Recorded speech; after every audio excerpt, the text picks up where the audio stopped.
اور اسی طرح رسول اللہ صلی اللہ علیہ وسلم کی عمر جب 35 سال ہوئی تو آپ جانتے ہیں کہ کعبہ کی تعمیر کی گئی، تو آخر میں جو مسئلہ پیش ہوا وہ یہ تھا کہ حجر اسود کو کون سا قبیلہ نصب کرے گا۔ اب تمام قبائل اس سے پہلے کہ وہ جنگ کرتے، آپس میں لڑتے، تو انہوں نے یہ طے کیا کہ جو کل صبح سب سے پہلے مسجد حرام میں آئے گا وہ ہمارے اس مقدمے کا فیصلہ کرے گا۔ تو سب سے پہلے اتفاقاً رسول اللہ صلی اللہ علیہ وسلم تشریف لے آئے۔ اس وقت آپ کی عمر صرف اور صرف 35 سال تھی، اور جب وہاں پہ مختلف قبائل کے رؤساء نے، سرداروں نے آپ کو دیکھا تو انہوں نے کہا حاذا الامین رضینا یا حاذا محمد، کہ یہ تو امین ہیں، یہ تو صادق ہیں، یہ تو سچے ہیں، ایماندار ہیں، اور ہم ان کی اس ثالثی پر، حکم بننے پر ہم راضی ہیں سب کے سب۔ تو پھر رسول اللہ صلی اللہ علیہ وسلم نے اس کا فیصلہ کمال عقل مندی کے ساتھ یہ کیا کہ آپ نے ایک چادر منگوائی اور اس چادر میں حجر اسود کو رکھا، اور پھر جو چادر کے 4 کونے تھے وہ آپ نے مختلف قبائل کو وہ پکڑا دیے، اور ان قبائل کے رؤساء نے، سرداروں نے اس چادر کو اٹھایا، اور رسول اللہ نے حجر اسود کو جو اس کا مقام تھا وہاں پر آپ نے اس کو نصب کر دیا۔ یعنی عرب کے وہ قبیلے کے جو 40 سال تک آپس میں لڑا کرتے تھے، کہ جیسے الطاف حسین حالی نے کہا کہ کبھی پانی پینے پلانے پہ جھگڑا تو کبھی گھوڑا آگے دوڑانے پہ جھگڑا، تو چھوٹی چھوٹی بات پر جنگیں ہوتی، لڑائیاں ہوتی، اختلافات ہوتے تھے، تو رسول اللہ صلی اللہ علیہ وسلم نے ان قبائل کو ایک بڑی جنگ سے بچا لیا، اور عقل مندی کے ساتھ اور دانش کے ساتھ اور بصیرت کے ساتھ آپ نے اس کا فیصلہ کیا۔ یعنی اب اس سے یہ بات سمجھ آتی ہے کہ رسول اللہ نے معاشرتی اصلاح میں بہت ہی دانائی کے ساتھ، فراست کے ساتھ، عقل کے ساتھ آپ نے اپنا حصہ ملایا، یعنی آپ شریک ہوئے۔ یعنی حلف الفضول کو دیکھ لیجئے، یا پھر آپ حجر اسود کی تنصیب کے اس واقعے کو دیکھ لیجئے کہ آپ نے کس طریقے سے ان معاملات کو آپ نے حل فرمایا۔ سب سے پہلی بات، جیسے آپ دیکھتے ہیں کہ جب حجر اسود کو نصب کرنے کا موقع تھا تو سب لوگوں نے کیا کہا تھا؟ حاذا الامین رضینا حاذا محمد، کہ یہ تو ایماندار ہیں، یہ تو محمد ہیں، ہم ان کی اس حکم بننے پر اور ثالثی بننے پر ہم راضی ہیں، ہم خوش ہیں ان کے ساتھ۔ تو یہ کیوں ہوا؟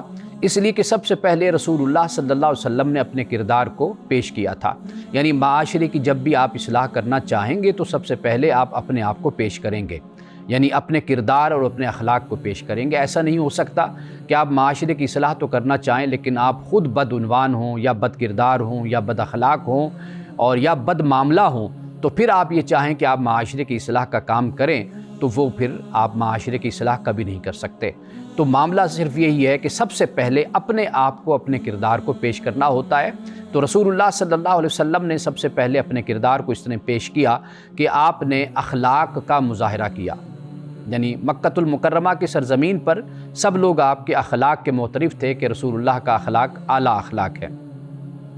اور پھر صبر، پیشنس آپ میں، پھر دیانتداری، اور پھر اعلیٰ ظرفی، اور پھر عدل اور انصاف۔ یعنی رسول اللہ نے ہمیشہ اپنے آپ کو دیانت میں، صبر میں، اخلاق میں، عدل و انصاف میں اپنے آپ کو پیش کیا۔ تو جب ایسا شخص معاشرے میں اترتا ہے اصلاح کے لیے تو پھر لوگ اس پر اتفاق بھی کرتے ہیں اور لوگ اس پر پھر انگلی بھی نہیں اٹھا سکتے۔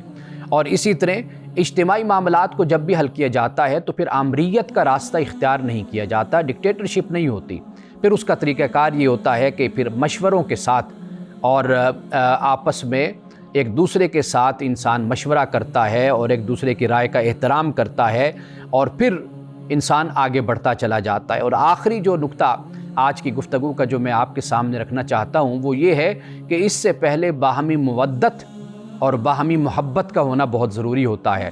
اگر ایک شخص کہ جو معاشرے کی اصلاح کرنا چاہتا ہے، معاشرے میں اس کے لیے محبت نہیں ہے، اس کے لیے احترام نہیں ہے، اور اس کے لیے مدد کا جذبہ اور ذہن نہیں ہے، تو وہ کبھی بھی شخص کامیاب نہیں ہو سکتا۔ تو اس لیے میں کوئی بھی اگر معاشرے کی اصلاح کے لیے آگے بڑھنا چاہتا ہے اور اس کو ضرور معاشرے کی اصلاح میں اپنا کردار ادا کرنا چاہیے، جس پلیٹ فارم پر بھی وہ چاہے، لیکن اس سے پہلے وہ اپنے ماضی کو دیکھے، اپنے آپ کو ایک اچھا انسان بنائے، اپنے آپ کو ایک اچھا مسلمان بنائے، اور اپنے آپ کو ایک اچھا شہری بنائے۔ یہ رسول اللہ صلی اللہ علیہ وسلم کی سیرت کا بہت اہم پہلو ہے جو آج ہم اگنور کر چکے ہیں، جس کو ہم بھلا چکے ہیں۔ تو ہمیں چاہیے کہ ہم اپنی زندگی میں توازن پیدا کریں، جہاں پہ ہم اپنے آپ کو وقت دیں جہاں پہ ہم آئسولیشن میں بیٹھیں، خلوت اختیار کریں، اپنے آپ پر غور و فکر کریں، سکوت اور خاموشی اختیار کریں، جہاں ہم اپنے گھر والوں کو وقت دیں تو وہاں پر اپنے معاشرے کی اصلاح کے لیے بھی اپنا کردار پیش کریں، لیکن اس سے پہلے اپنے کردار کو اعلیٰ بنائیں، اپنے اخلاق کو اچھا بنائیں، اپنا تزکیہ نفس بنائیں، کہ جب آپ معاشرے میں اتریں کوئی نیکی کا کام کرنے کے لیے تو لوگ یہ نہ کہیں کہ یہ دیکھو یہ خود کیسا ہے اور ہمیں کس طرح نیکی کی تلقین کر رہا ہے اور ہمیں نصیحت اور واعظ کر رہا ہے۔ ناظرین کرام، یہاں وقت ہوا چاہتا ہے ایک بریک کا، ہمارے ساتھ رہیے گا۔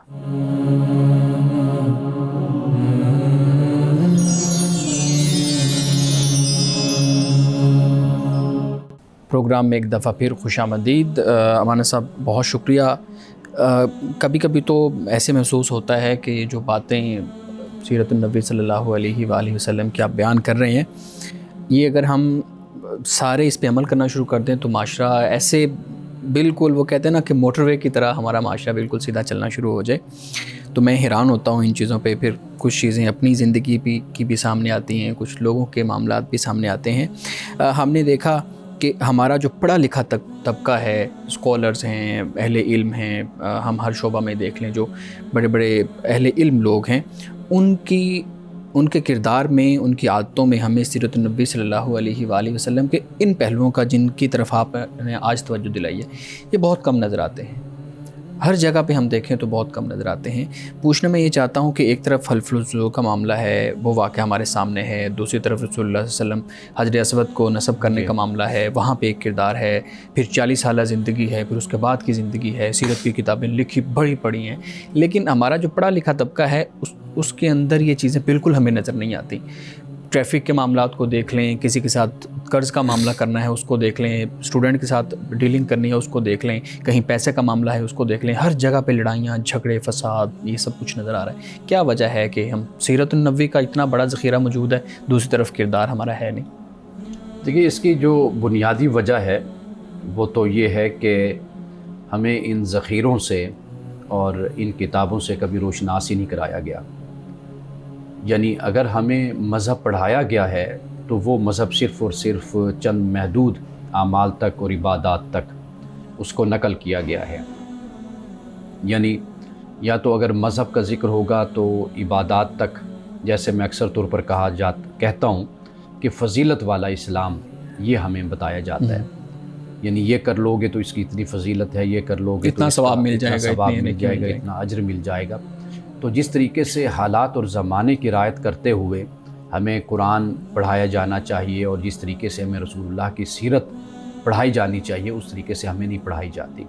یعنی آپ یہ دیکھیے کہ رسول اللہ کی سیرت ہمیں بنیادی اصول اور ضابطے ہمیں بتاتی ہے، اور اس وقت کی جو معاشرت ہے اس میں جو طریقہ زندگی ہونا چاہیے اس سے ہمیں روشناس کراتی ہے، اس کو ہم اپلائی کر سکتے ہیں اپنی زندگی پر۔ اب آپ یہ دیکھ لیجئے نا کہ ہم نے بات کی سیرت کی، معاملہ یہ ہے کہ قرآن بھی ہمارے ہاں نہیں پڑھایا جاتا۔ میری زندگی قرآن پڑھنے میں، سمجھنے میں گزری ہے، تو ایسا لگتا ہے کہ اگر ہم قرآن کو پڑھیں تو اس سے بھی ہمارے اندر ایک میچورٹی، جسے میں کہتا ہوں پیورٹی اور میچورٹی، یہ دو چیزیں انسان کے اندر پیدا ہوتی ہیں، اور انسان کے خیالات میں وسعت پیدا ہوتی ہے، انسان ایک مرکزیت کے ساتھ جڑ جاتا ہے کہ اور بہت آسانی ہو جاتی ہے معاشرے میں نظر آنے والی جو جاہلانہ رسومات ہوتی ہیں، رواجات ہوتے ہیں، بدعات ہوتے ہیں، انسان ایزیلی ان کو ریجیکٹ کر دیتا ہے، ان کو رد کر دیتا ہے۔ کیوں؟ اس لیے کہ اس کی جو مرکزیت ہے اس کے ساتھ اس کی اورینٹیشن جو ان سے ہوتی ہے وہ بڑی مضبوط اس کی ہوتی ہے۔ تو ہمارے نوجوانوں میں یا مسلمانوں میں یا پاکستانیوں میں اگر آپ اس چیز کی کمی دیکھتے ہیں، وہ اس لیے ہے کہ ہمیں کردار پر، اخلاق پر ہمیں ابھارا ہی نہیں گیا۔ اگر سکول ہیں، کالج ہیں، یونیورسٹیز ہیں تو اس طریقے سے قرآن یا سیرت ہمیں پڑھایا نہیں گیا، صرف ایک تھیوری کے طور پر پڑھایا گیا، یا یہ ہے کہ اپنا ایک گروپ یا اپنی ایک لائن کو مزید گہرا کرنے کے لیے کہ بھئی یہ اسلام ہے، اسلامیات ہے، یہ مذہبی لوگ ہیں، اس بنیاد پر ہم نے مذہب کو لوگوں کے سامنے رکھا ہے، لیکن لوگوں کو اور سیرت لوگوں کے لیے اس طرح نہیں ہم نے پیش کی کہ یہ تمہاری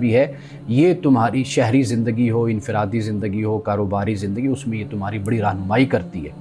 تو یہ اصل وجہ ہے کہ جس بنیاد پر ہمارے ہاں یہ عملی طور پر شامل نہیں ہو سکے. یعنی آپ دیکھیے، اگر ایک تاجر ہے، اس کو اگر یہ کہہ دیا جائے کہ بھئی اتنی تسبیح سے یا یہ پڑھنے سے تمہارے سارے گناہ معاف ہو جائیں گے اگلے پچھلے، یا عمرہ کر کے آ جاؤ گے تو سارا کچھ صاف ہو جائے گا، تو پھر اس کو کیا ضرورت پڑی ہے کہ وہ حلال کی طرف آئے یا وہ کوئی ایمانداری کے ساتھ ناجائز منافع خوری سے یہ سوچے گا کہ بھی کروڑوں کماؤ اور لاکھوں میں حج کر دو یا یتیموں مسکینوں کو ادھر ادھر خرچ کر دو، مسجد بنوا دو، تو سارے معاملات سیدھے، دنیا بھی اپنی ہے اور آخرت بھی اپنی ہے.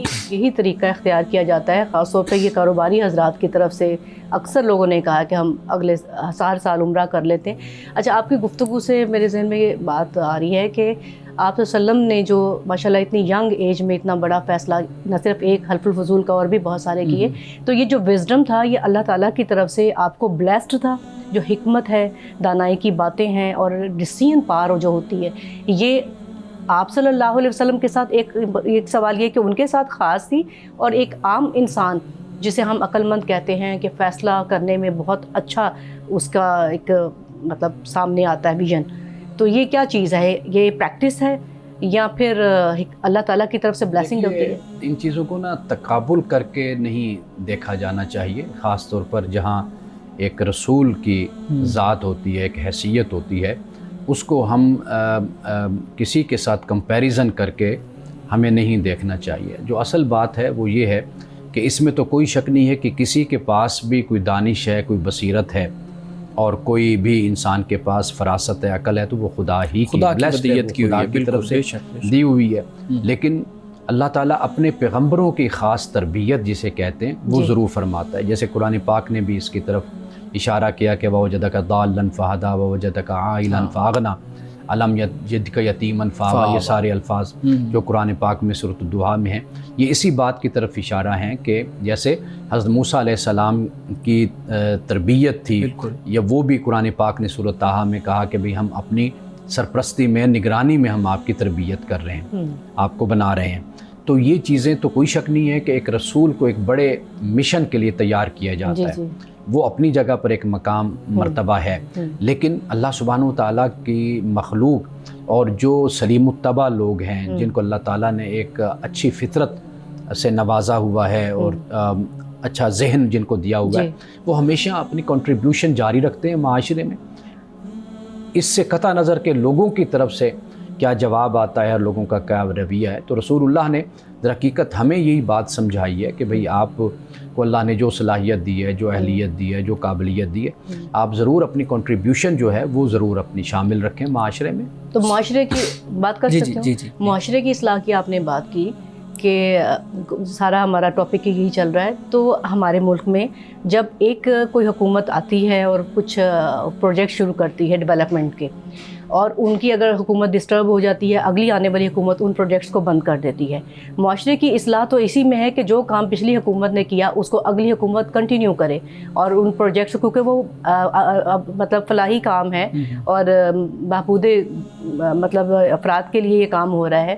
تو ہم ان چیزوں کو کس طرح وہ کر سکتے ہیں کہ یہ کام جاری رہنے چاہیے، عوام میں یہ شعور ہو کہ عوام اس چیز کو پسند کریں کہ ایک پچھلی حکومت اگر چلی بھی گئی ہے کسی بھی وجہ سے، لیکن وہ پروجیکٹس کمپلیٹ ہونے چاہیے ہر حال میں. دیکھیے، یہ اس کا تعلق ہوتا ہے جمہوریت کے تسلسل کے ساتھ، اور دوسرے نمبر پہ جیسے جیسے میچورٹی اور پختگی آتی چلی جاتی ہے تو نظام خود بخود تسلسل میں آ جاتا ہے. یہ جو ہمارے ہاں یہ طریقہ کار رہتا ہے تو اس کی بنیادی وجہ یہی ہے کہ ہماری تربیت جمہوری اصولوں پر نہیں ہو سکی. یعنی اگر اس ملک میں یہی ایک نظام جو جمہوریت کا ہے، پارلیمانی نظام ہے جو رائج ہے، اگر یہی چلتا رہے تو اس سے بھی پالیسیوں میں تسلسل آ جاتا ہے. لیکن چونکہ ہمارے ہاں یہ سلسلہ جاری نہیں رہتا، چند سال کے بعد ختم ہو گیا، یا حکومت لپیٹ دی گئی، یا پرائم منسٹر کو ہٹا دیا گیا، جس بنیاد پر پھر یہ پالیسیاں بدل جاتی ہیں یا ٹھہر جاتی ہیں یا رک جاتی ہیں یا ختم ہو جاتی ہیں. تو یہ تو ایک دوسری وجہ ہے. لیکن جو معاشرتی اصلاح کا کام ہے، دیکھیے سب کچھ حکومت پر بھی نہیں ہوتا، وہ آپ کی بھی ذمہ داری ہے، میری بھی ہے. یعنی ہمیں جو پلیٹ فارم مہیا ہوتا ہے، ممبر مہیا ہوتا ہے، ہمیں چینل مہیا ہوتا ہے، کوئی پروگرام مہیا ہوتا ہے، یا ہم استاد ہیں یا والدین ہیں، تو معاشرتی اصلاح کا آپ نے کام اپنے دائرہ کار میں رہتے ہوئے کرنا ہے. حکومت کا کام حکومت کے ساتھ ہے. اگر وہ نہیں بھی کر رہی تو اس سے یہ ہرگز مطلب اب نہیں نکل سکتا کہ ہم اپنی ذمہ داریوں سے آنکھیں بند کر لیں. تو ہم اپنی اپنی جگہ پر خدا کی بارگاہ میں جواب دیں. اس میں کوئی شک نہیں کہ ان پالیسیوں کا تسلسل بھی اصلاح کا باعث بنتا ہے، لیکن حکومت کے علاوہ دیگر اکائیاں بھی ہیں نا معاشرے میں، سوسائٹی میں. یعنی کالم نگار ہیں، دانشور ہیں، علماء ہیں، ہمارے اسکالرز ہیں، ہم خود بیٹھے ہوئے ہیں. تو ہمیں بھی اگر ہم اپنی ذمہ داری ادا کریں تو پھر بھی معاشرے کی اصلاح ہو سکتی ہے. ناظرین کرام، یہاں وقت ہوا چاہتا ہے ایک بریک کا، ہمارے ساتھ رہیے گا.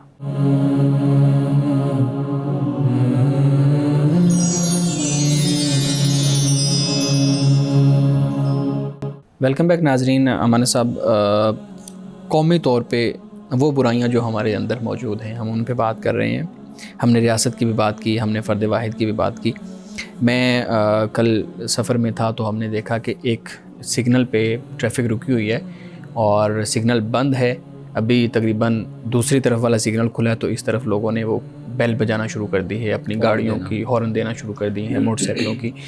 تو اس وقت میرے ذہن میں یہ چیز آئی کہ شاید ہمیں یہ چیز سکھائی نہیں گئی کہ صبر بھی کوئی چیز ہوتی ہے، اور نہ ہمیں سکھائی گئی ہے اور نہ ہم اپنے بچوں کو، نئی نسل کو سکھا رہے ہیں کہ جو صبر ہوتا ہے وہ کتنا اہم ہوتا ہے زندگی کے اندر.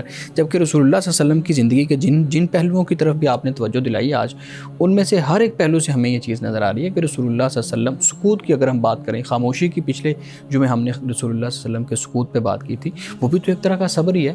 لیکن ہماری قوم کے اندر سے، ہمارے لوگوں کے اندر سے یہ صبر والی جو چیز ہے یہ کیوں ختم ہے، ناپید کیوں ہے؟ یہ رسول اللہ صلی اللہ علیہ وسلم کی سیرت اس پہلو سے اگر ہم دیکھیں نا، تو آپ نے کبھی بھی کسی جگہ پر اپنے رسول ہونے کا روب نہیں ڈالا تھا. یعنی آپ خود کو بحیثیت محمد کے آپ اپنے آپ کو پیش کرتے تھے.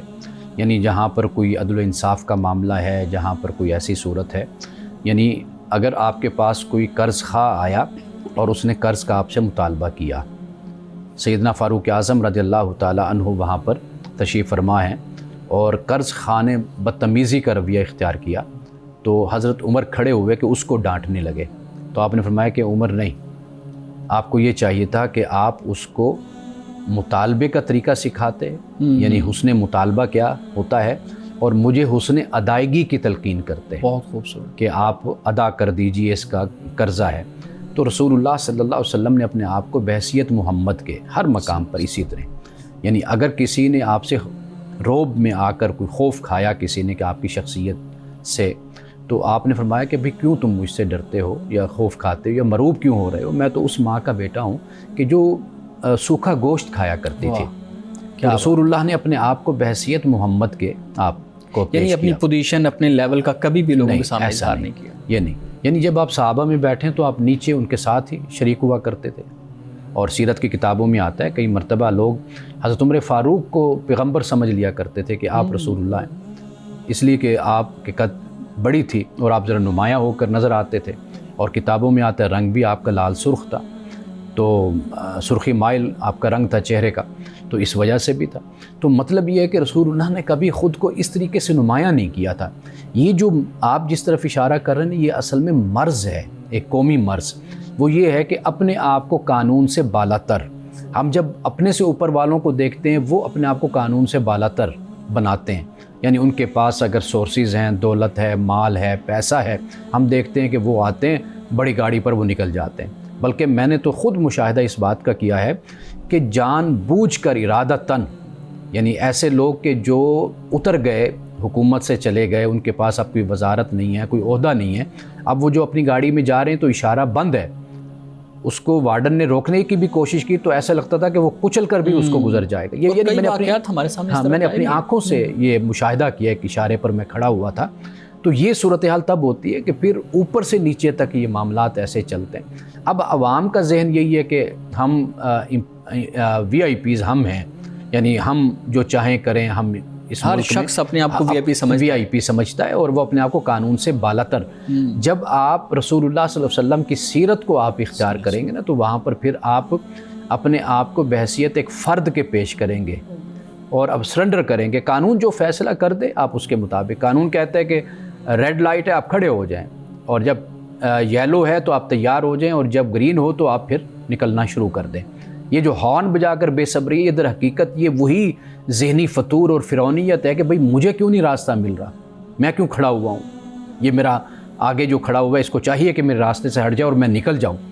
تو یہ جو ذہنیت ہے اور یہ جو مینٹیلٹی ہے نا، در حقیقت یہ ہمیں بے صبرا کرتی ہے اور ہمارے اندر یہ مزاج پیدا کرتی ہے. صحیح. ایک اس کی ٹریننگ تو آئی تھنک جیسے بچوں کی ہم کئی دفعہ پہلے بھی بات کر چکے ہیں، اسکول لیول سے، گھر کے لیول سے، یعنی جب ان کی براٹ اپ ایسی چیزوں کے ساتھ آپ صلی اللہ علیہ وسلم کی سیرت کے واقعات جو صبر و تحمل والے، برداشت پلے ہیں، ان چیزوں کو ہم سکھائیں گے تو ان کی شخصیت پروان اسی انداز سے چڑھیں گی. تو پھر جا کے کہیں جب ان کا ایکشن کا وقت آتا ہے دکھانے کا کہ صبر آئے تو پھر ہی کچھ بات. باہر کی دنیا میں یہ ہوتا ہے کہ لٹریچر مہیا کیا جاتا ہے، ٹریننگ دی جاتی ہے، ورک شاپس ہوتی ہیں، مختلف شعبوں کے لوگوں کو بلایا جاتا ہے، ان کو اویئرنیس دی جاتی ہے. ہمارے یہاں آپ دیکھیے کہ ایک کیٹل شو جس کو کہتے ہیں، ہمارے ہاں تو وہی صورت ہوتی ہے سڑکوں پر. سڑکوں پہ اس کی اتنی نمائندگی ہوتی ہے، تربیت نہیں ہے لوگوں کی. بالکل. اچھا، ایک اور اہم بہت پہلو یہ بھی ہمارے ہاں دیکھنے کو ملتا ہے کہ ہم وہی قومی طور پہ اگر ہم دیکھیں اپنی قوم کو، اس میں ہم بھی شامل ہیں، ہم خود غرض بہت زیادہ ہیں. اپنا مفاد، اپنا انٹرسٹ ہم سامنے رکھیں گے، دوسرے کو چاہے جیسے آپ نے کہا کہ کچل دیا جائے، اس کی جان کی بھی کوئی اہمیت نہیں ہے. ہم نے دیکھا ہے کہ دنیا کے اندر ایمبولینس آتی ہے تو وہ پہلی لائن جو ہے نا وہ خالی کر دی جاتی ہے کہ ایمبولینس گزر جائے، کوئی مریض جا رہا ہے، کوئی ڈیڈ باڈی جا رہی ہے، کوئی اس طرح سے معاملہ ہے. ہمارے ہاں کیا ہوتا ہے کہ ہم گاڑی، موٹر سائیکل اس ایمبولینس کے آگے لگا دیتے ہیں تاکہ ہمیں راستہ ملتا رہے.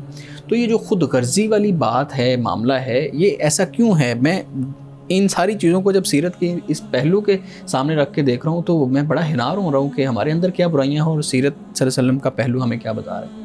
اصل جو بے حسی ہوتی ہے نا، یہ بہت خطرناک چیز ہوتی ہے. اگر کسی قوم میں یہ بے حسی پیدا ہو جائے تو جس طرف آپ اشارہ کر رہے ہیں، اسی سے پھر حیوانیت اور درندگی، وحشی پن یہیں سے ہی جنم لیتا ہے. اس کی جو بنیادی وجہ ہے نا وہ یہ ہے کہ ہم نے جو انسانیت کی تعلیم ہے، جو ہمیں مذہب بھی دیتا ہے، ہم نے اس انسانیت کی تعلیم کو ہم نے بھلایا ہے.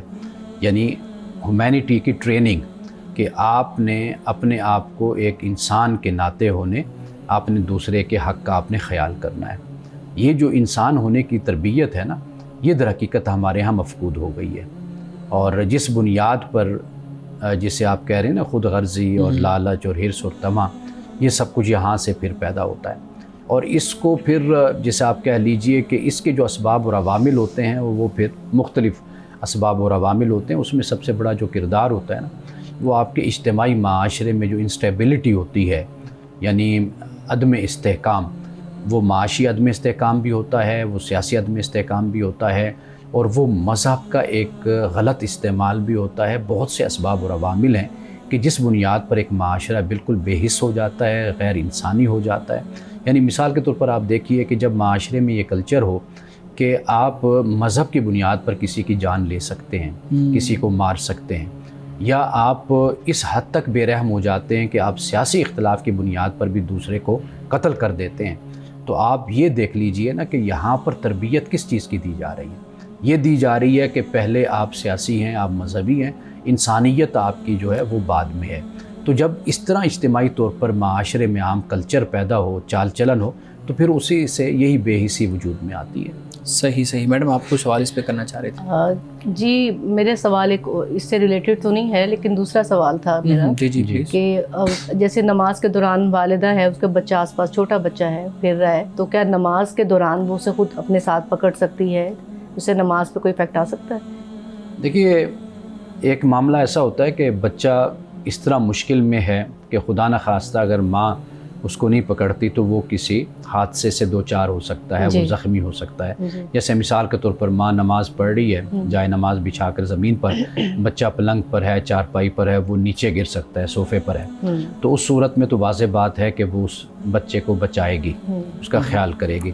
لیکن اگر کوئی ایسی صورت بنتی ہے کہ جس میں وہ نماز بھی جاری رکھ سکتی ہے اور بچے کو بھی اٹھا سکتی ہے. اچھا. اس لیے کہ رسول اللہ صلی اللہ علیہ وسلم امامہ بنت زینب کے بارے میں آتا ہے کہ آپ ان کو اٹھا لیتے تھے, یعنی نماز جب پڑھ رہے ہیں تو کھڑے ہوئے آپ نے گود میں اٹھایا ہوا ہے, نماز ادا کر رہے ہیں, اور جب آپ بیٹھتے تھے سجدے میں جاتے تو وہ زمین پر ان کو بٹھا دیتے تھے, جب آپ کھڑے ہوتے تو پھر اپنی نواسی کو آپ اٹھا لیا کرتے تھے. کتنی آسانی ہے. تو یہ جو چیز ہے نا, یہ در حقیقت ہمیں اسی بات کی تعلیم دیتی ہے کہ اگر کوئی خاتون نماز پڑھ رہی ہے تو اس نے خود اس بات کا فیصلہ کرنا ہے کہ آیا کہ ایک تو اس بچے کو کوئی تکلیف نہ پہنچے, دوسرے نمبر پہ وہ نماز میں اس طرح باہر نہ ہو جائے کہ جیسے عمل کثیر فقہا نے کہا کہ اس طرح باہر یا نہ ہو جائے کہ دیکھنے والا کہ شاید یہ نماز نہیں پڑھ رہی.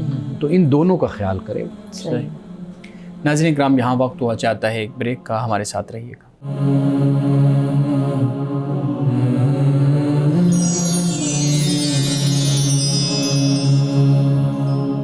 ویلکم بیک ناظرین. جی میڈم, آپ سوال کر رہے تھے.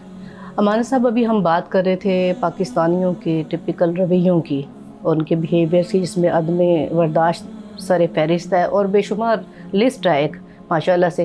اب اس کے اثرات صرف پاکستان میں نہیں رہے, ہمارے بیرون ممالک میں رہنے والے پاکستانی فیملیز, والدین اس قدر ایک نئی الجھن کا شکار ہو چکے ہیں, اور انہوں نے ایک سوال بھیجا ہے بہت سے لوگوں نے مل کر کے, یہ ہمارا اجتماعی ایک سوال ہے کہ ہماری جو نسل اب یہاں پہ تیسری چوتھی نسل چل رہی ہے, وہ پاکستانیوں کے ساتھ شادی کرنا پسند نہیں کر رہے ہیں. اپنے لیے جیون ساتھی وہ کسی دوسرے ملک سے تعلق رکھنے والے, بلکہ بعض اوقات تو ایسے ہو جاتا ہے وہ کسی دوسرے مذہب کے لوگوں کے ساتھ تعلق رکھنے والوں کو بھی سلیکٹ کر رہے ہیں, اور ان کی آرگومنٹس یہ ہے کہ پاکستانی اپنے معاملات میں فیئر نہیں ہیں. ہم نے ابھی ان چیزوں کا ذکر کیا ہے. اب یہی انہی پاکستانیوں کے بچے ہیں نا جو وہاں رہ کے فیئر ہیں, اور وہ پھر ان چیزوں کو بہت شدت سے محسوس کر رہے ہیں. والدین اپنی جگہ مطلب پریشان ہے کہ اب ہم ایسی کیا اسٹریٹجی اپنائیں, بچے قائل نہیں ہو رہے ہیں, تو کہہ رہے ہیں اب ہماری رہنمائی کریں, کیا کرنا چاہیے. اچھا, پہلی بات تو ہم یہ پوائنٹ اپنے سامنے رکھ سکتے ہیں کہ اسلام اور دین اس بارے میں ہماری کیا رہنمائی کرتا ہے. جی, پہلی بات تو یہ ہے کہ اس حوالے سے کیا احکام ہے. دوسرا یہ ہے کہ دوسرا قدم آپ کہہ لیجئے وہ یہ ہے کہ والدین اپنی جو روایات ہیں یا اپنا ماحول ہے اس کے پیش نظر وہ کیا فیصلہ کر سکتے ہیں, کیا ان کو کرنا چاہیے. یہ دو چیزیں بالکل علیحدہ علیحدہ ہیں. جی, یعنی اسلام جو ہمیں تعلیم دیتا ہے وہ یہ ہے کہ ایک تو ہم اپنے بچوں کی تربیت پرورش بچپن سے ہی جب ہوں تو ان کو اپنے دین کے مطابق ان کو نماز, روزہ, زکوٰۃ, حج, اخلاقیات, والدین کا ادب, احترام, یہ سارا کچھ ہم اپنے گھر سے ہی ان کو سکھائیں اور ان کو ہم سمجھائیں اور یہ سب کچھ ہم ان کو بتائیں. جی, ایک تو دین کا پہلو ہو جاتا ہے. دوسرا پہلو یہ ہوتا ہے کہ جیسے اب آپ نے کہا کہ جب ایک بچہ دوسری تہذیب میں یا دوسرے کلچر میں یا دوسرے ملک میں جا کر رہتا ہے تو واضح بات ہے کہ اس پر اس کے اثرات ہوں گے, یعنی وہاں کی معاشرت کے. اب وہ جو اثرات ہیں وہ کوئی اس کا دین سے تعلق نہیں ہے, یعنی وہ اس طرح دین سے تعلق نہیں ہے کہ وہاں پر آپ رہتے ہوئے بہت سی برائیوں سے آپ بچے ہوئے ہیں اور یہاں پر وہ برائیاں موجود ہیں. وہاں پر وہ برائیاں نہیں ہیں. ٹھیک ہے, لیکن جن باتوں کی طرف آپ اشارہ کر رہی ہیں یا جو سوالات انہوں نے بھیجے ہیں وہاں پر بہرحال وہ قباحتیں موجود ہیں. تو اب معاملہ یہ ہوتا ہے کہ دین کے حوالے سے والدین پابند اس وقت تک ہوتے ہیں جب تک بچہ بالغ نہیں ہوتا, یعنی اس کو سمجھاتے ہیں, اس کو بجھاتے ہیں. لیکن جب بچہ بڑا ہو جاتا ہے, بالغ ہو جاتا ہے, عاقل ہو جاتا ہے, تو پھر والدین کی ذمہ داری ہوتی ہے کہ حکمت کے ساتھ وہ اپنی اولاد کو گائیڈ کرتے رہیں. لیکن اولاد اپنے ہر عمل کی ذمہ دار خود ہوتی ہے, یعنی اپنی جنت جہنم کی, اپنی دنیا کی, سب اپنی بلوغت کے بعد وہ پھر اس کی ذمہ دار, لیکن والدین حکمت کے ساتھ سمجھاتے رہیں. یہ جو معاملہ ہوتا ہے نا کہ وہاں کی معاشرت, وہاں کا کلچر, وہاں کی ثقافت, وہ پھر انسانی عقل جو ہوتی ہے, انسان کو جو اللہ نے عقل دی ہے اس کے مطابق پھر وہ اس کے فیصلے کرتا ہے.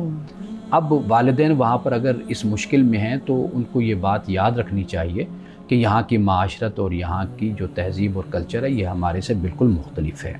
تو لہٰذا کچھ چیزیں ایسی ہیں کہ جو ان کو ذہنی طور پر قبول کرنی چاہیے کہ یہ تو اثرات ہوں گے ہی ہوں گے. یہ وہ گراؤنڈ ریئلٹی ہے, یہ گراؤنڈ ریئلٹی ہے, یہ حقائق ہیں زمینی, یہ ان کو تسلیم کریں گے تو پھر آگے وہ چلیں گے. تو لہٰذا پہلی بات جو ہے دین کا معاملہ, وہ میں نے آپ کو بتا دیا کہ بلوغت تک والدین کی ذمہ داری ہے, بلوغت کے بعد حکمت کے ساتھ سمجھاتے رہیں, بتاتے رہیں, یہ ان کی ذمہ داری ہے. لیکن وہاں کے جو معاشرتی اثرات ہیں وہ اپنی جگہ پر وہ قائم ہوں گے. آپ یا تو پاکستان میں زندگی گزار لیتے تو یہاں پر ایک اجتماعی ماحول تو آپ کو وہ اسلامی مل جاتا ہے جو وہاں پر نہیں ہے. لیکن اب وہاں پر تاریخ ہے, ان کی تہذیب ہے, ان کا کلچر ہے, ان کے ادارے ہیں, ان کا وہاں پر تعلیمی ادارے ہیں, دیگر معاملات ہیں, وہ اس کے اثرات تو آپ پر ضرور ہوں گے. ملٹی نیشنل سوسائٹیز ہیں, وہاں پر وہ اثرات ہوں گے. وہ اسی طرح ہے کہ جیسے یہاں پر ہمارے بچے تعلیمی اداروں میں جاتے ہیں, وہ دوسرے لوگوں میں انوالو ہو جاتے ہیں, دوسروں سے تعلقات, اسی طرح ان کے اداروں میں بھی معاشرت میں ہر قوم کا بندہ رہ رہا ہے. جی ہاں بالکل. اب ان کے ساتھ ان کے ایک آٹومیٹیکلی ایک روٹین میں ان کے تعلقات ہوتے ہیں اور اس کے اثرات بھی ہوتے ہیں. صاحب میں یہاں پہ ایک چیز پوچھنا چاہوں گا, میں صرف ایک آخری بات پلیز, کہ وہ یہ ہے کہ والدین کو اسلام کے مطابق اپنے بچوں کی تربیت ضرور کرنی چاہیے, لیکن جب وہ بالغ عاقل ہو گئے تو پھر حکمت کے ساتھ ان کے ساتھ معاملات کرنے چاہیے, اور ذہن میں یہ بات رکھنی چاہیے کہ یہ جو کچھ بھی کر رہے ہیں یہ ان کے معاشرتی اثرات ہیں جو ان کی شخصیت پر ہیں, اور یہ ہوں گے. اس میں سے منیمم جو نقصان جس کو کہتے ہیں اس کو سوچیں سمجھیں کہ ہم کس طریقے سے اپنے بچے کو زیادہ سے زیادہ نقصان سے بچا سکیں. کم از کم اتنا ضرور ہو, بے شک وہ کچھ بن جائے, لیکن کم از کم مذہب پر, اخلاقیات پر, اقدار پر, دین پر کم از کم وہ چلتا رہے اور اس پر عمل کرتا رہے. میں یہ چیز پوچھنا چاہ رہا ہوں کہ یہ ہمارے جو اوورسیز پاکستانی ہیں جو پاکستان سے باہر کے ممالک میں جا کے رہتے ہیں, خاص طور پہ ویسٹرن کنٹریز کے اندر, ان کی یہ خواہش کیوں ہوتی ہے کہ تہذیب تمدن تو وہاں کا وہ اختیار کریں, سہولیات وہاں کی وہ استعمال کریں, رحم وہاں پہ نیشنلٹی انہی ممالک کی ہو, لیکن ان کے بچے شادیاں پاکستان میں کریں. اگر کسی نے اپنی بیٹی کی شادی کرنی ہے تو وہ یہاں کوئی اچھا لڑکا دیکھے اور پھر اس کو باہر سیٹل کروا لے, اور اگر کسی نے اپنے بیٹے کی شادی کرنی ہے تو وہ یہاں سے کوئی اچھی اپنی کوئی بھتیجی بھانجی یا اس طرح سے کوئی رشتہ دار کو کزن دیکھے اور وہاں پہ اس کو لے جا کے سیٹل کروا لے. یہ ذہنیت کیوں ہے؟ یہ تو یہ ہے کہ وہ ہر جگہ پہ اپنی خواہش کی تکمیل چاہتے ہیں. دیکھیے یہ ذہنیت جو تھی نا یہ کوئی 20 سال پہلے تھی, اب وہاں پر ایسے نہیں ہے. اب بہت صورتحال بدل چکی ہے. اب صورتحال یہ ہے کہ اگر وہ کرتے بھی ہیں نا شادی تو وہ وہیں پر ہی پاکستانی کوئی فیملی ان کی ہو تو پریفر کرتے ہیں کہ وہیں پر ہی ہمارا بچہ یا بچی جو سی ہے وہیں پر ہی ہو جائے. پاکستان کی طرف اب یعنی اکثریت اب رخ نہیں کرتی اس طرف نہیں. یہ بہت زیادہ رجحان, یہ 20-25 سال پہلے یہ رجحان ہوا کرتا تھا, لیکن اس میں بھی وہی سوچ ہے جس طرف آپ نے اشارہ کیا کہ وہ ہمدردی کی ایک سوچ ہوتی ہے کہ بھائی ہم پاکستان سے اپنی بھانجی یا بھتیجی یا کوئی رشتہ دار ہوگی تو چلیں وہ بھی یہاں پر آ کر خوشحال ہو جائیں گے اور اچھی زندگی گزاریں گے, بس یہ ان کے پیش نظر ہوتا ہے. تو باقی جو ہے اب وہ صورتحال نہیں ہے, اب بالکل حالات بدل چکے ہیں. منصب آج کے حدیث مبارکہ بیان کیجیے گا. حضرت مغیرہ بن شعبہ رضی اللہ تعالی عنہ روایت کرتے ہیں کہ رسول اللہ صلی اللہ علیہ وسلم نے یعنی نماز تہجد رات کے وقت اتنی طویل آپ نے پڑھی کہ آپ کے قدم مبارک سوج گئے, متورم ہو گئے. تو آپ سے عرض کیا یا رسول اللہ صلی اللہ علیہ وسلم آپ ایسا کیوں کرتے ہیں؟ اس لیے کہ اللہ تعالیٰ نے آپ کے اگلے پچھلے جو تقصیریں ہیں وہ آپ کی معاف کر دی ہیں, کوتاہیاں. تو آپ نے فرمایا تو کیا میں اللہ سبحانہ و تعالیٰ کا شکر گزار بندہ نہ بنوں؟ یعنی اس سے یہ معلوم ہوتا ہے کہ اگر انسان کو اللہ تعالیٰ کوئی مقام اور مرتبہ دیتا ہے, نوازتا ہے, یا انسان کو دنیا میں عزت دیتا ہے یا دولت دیتا ہے, مال دیتا ہے, تو انسان کو چاہیے کہ وہ اللہ تعالیٰ کا زیادہ سے زیادہ شکر ادا کرے اور شکر گزاری میں اپنی زندگی کو بسر کرے. ناظرین کرام, اس دعا کے ساتھ اپنے پروگرام کا اختتام کریں گے. اللہ رب العزت حسن کلام اور تاثیر کلام عطا فرمائے, ہماری زبان کے گروں کو کھول دے اور سننے والوں تک خیر کا پیغام پہنچے. اجازت دیجیے, خدا حافظ.